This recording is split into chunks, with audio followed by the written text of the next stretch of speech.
Hi friends, இன்றைக்கி கத்திரிக்காயை எண்ணெயில் பொரித்து ஆணம் செய்ய போகிறேன். அது எப்படி செய்யுதுன்னு பார்க்கலாம். அதுக்கு நான் 3 கத்திரிக்காய் எடுத்து அரிஞ்சு வச்சுருக்கேன். தக்காளி, பச்சை மிளகாய், வெங்காயம், பூண்டு, கருவேப்பிலை எடுத்து வச்சுருக்கேன். இப்போ எண்ணெய் கத்திரிக்காய் ஆணத்துக்கு அதுக்கு மசாலா ரெடி பண்ணலாம். அதுக்கு முன்னாடி நம்ம சேனலை லைக் பண்ணுங்கள், ஷேர் பண்ணுங்கள், மறக்காமல் சப்ஸ்கிரைப் பண்ணுங்கள். இப்போ மசாலா ரெடி பண்ணிக்கலாம்.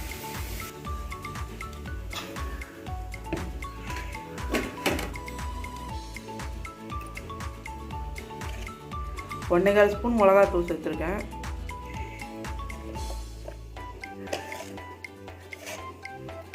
1 ஸ்பூன் மஞ்சத்தூள்,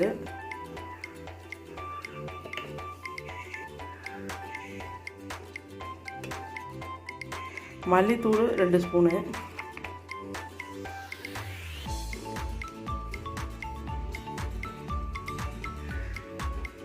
மூணு பூண்டு பல், 3 சின்ன வெங்காயம் அதுக்குள்ளே சேர்த்துக்கலாம்.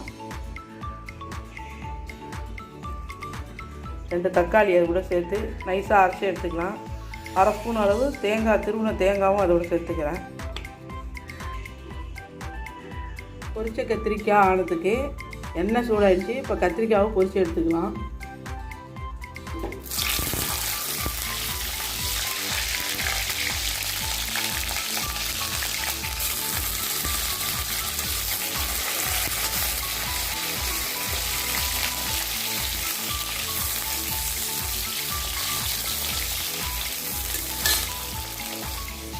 மசாலா அரைச்சி எடுத்துட்டேன். இப்போ கத்திரிக்காய் நல்லா எண்ணெயில் பொரிச்சிட்டு அப்புறமா கத்திரிக்காய் குழம்பு எப்படி வைக்கணும்னு பார்க்கலாம்.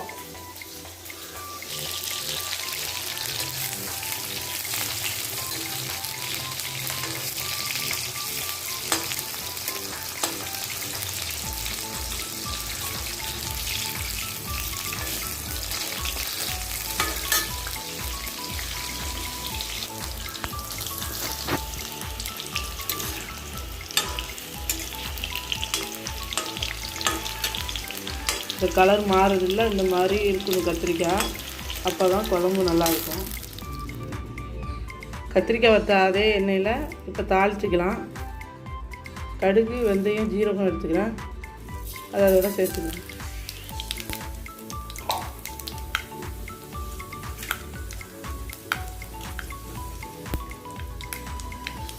அது கூட ஒரு கைப்பிடி அளவு வெங்காயம், பூண்டு கட் பண்ணி வச்சுருக்கேன். அதோட சேர்த்துக்கிறேன்.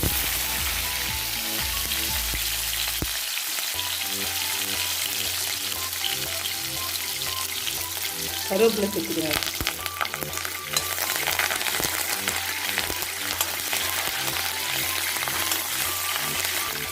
வெங்காயம்லாம் வதங்கிடுச்சு. அடுத்தது அரைச்சி வச்சு மசாலாவை சேர்த்துக்கலாம்.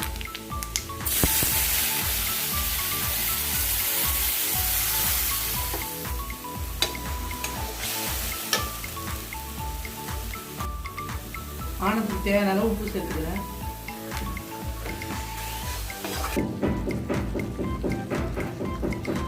பச்சை வாடையெல்லாம் போயிடுச்சு மசாலாவில். இப்போ கரைச்சி வச்ச புளி அதோட சேர்த்துக்கிறேன். இப்போ எண்ணெயில் பொரிச்சு வச்ச கத்திரிக்காய் அது கூட சேர்த்துக்கலாம்.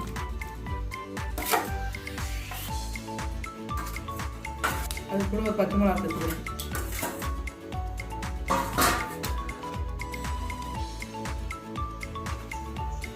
இப்போ ஆணத்தை கொதிக்க வைக்கலாம். கொஞ்சம் நேரம் மூடி வைக்கிறேன்.